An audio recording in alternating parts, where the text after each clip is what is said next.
અરવલ્લી જિલ્લાના બાયડમાં bus stand સામે આવેલા જાહેર માર્ગ પર અસામાજિક તત્વો દ્વારા ભારે બબાલ મચાવવામાં આવી હોવાની ઘટના સામે આવી છે। પ્રાથમિક વિગતો મુજબ ટેમ્પો સાથે રિક્ષા અથડાવાની એક સામાન્ય બાબતે રિક્ષા સવારોએ ટેમ્પો ચાલક સાથે ઝઘડો શરૂ કર્યો હતો, જે બાદમાં ઉગ્ર હાથાપાઈમાં ફેરવાઈ ગયો હતો। મામલો વધુ બગડતા ઘટનાસ્થળે દોડી આવેલા પોલીસ કર્મચારીને પણ અસામાજિક તત્વોએ ધક્કો મારી તેમની પર પણ હુમલો કરવાનો નિંદનીય પ્રયાસ કર્યો હતો। આ સમગ્ર મામલે બાયડ પોલીસે તાત્કાલિક એક્શન મોડમાં આવીને બબાલ કરનાર બંને આરોપીઓને ઝડપી પાડ્યા છે અને તેમની સામે પ્રોહિબિશન તેમજ પોલીસની કાયદેસરની ફરજમાં રૂકાવટ ઊભી કરવાનો ગુનો નોંધી કડક કાર્યવાહી હાથ ધરી છે। ગઈકાલે રાત્રે બાયડ ટાઉનની અંદર ચેતન કિરાણા સ્ટોર આવેલું છે, જ્યાં આગળ બે સમયે રોડ ઉપર ઝપાઝપી બોલાચાલી કરી અને ટ્રાફિક જામ કરેલો।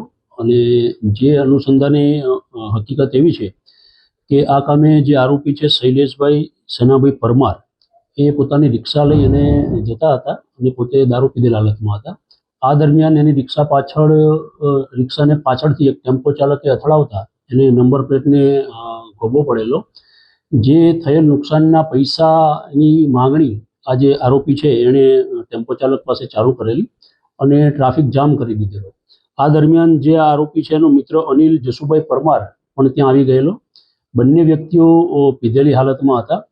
ત્યારબાદ પોલીસને જાણ થતાં 112 ત્યાં પહોંચેલી। આરોપીઓએ ત્યાં જે ફરજ પરના પોલીસ કર્મચારી હતા તેની સાથે પણ બોલાચાલી કરી અને ફરજ પરના પોલીસ કર્મચારી જે હતા એને ધક્કો મારેલો।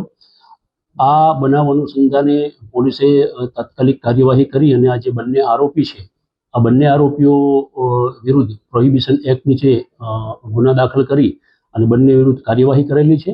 અને આ ઉપરાંત ફરજ પરના જે પોલીસ કર્મચારી હતા એમની સાથે બોલાચાલી ઝપાઝપી કરી અને એમની ફરજમાં રૂકાવટ કરીને એમને ધક્કો મારેલો। જે અનુસંધાને સરકાર તરફે બંને આરોપીઓ વિરુદ્ધ પોલીસની ફરજમાં રૂકાવટ અને પોલીસ ઉપર હુમલા કરવા અંગેનો ગુનો દાખલ કરવામાં આવેલો છે। બંને જે આરોપી છે એ હાલ પોલીસ કસ્ટડીમાં છે।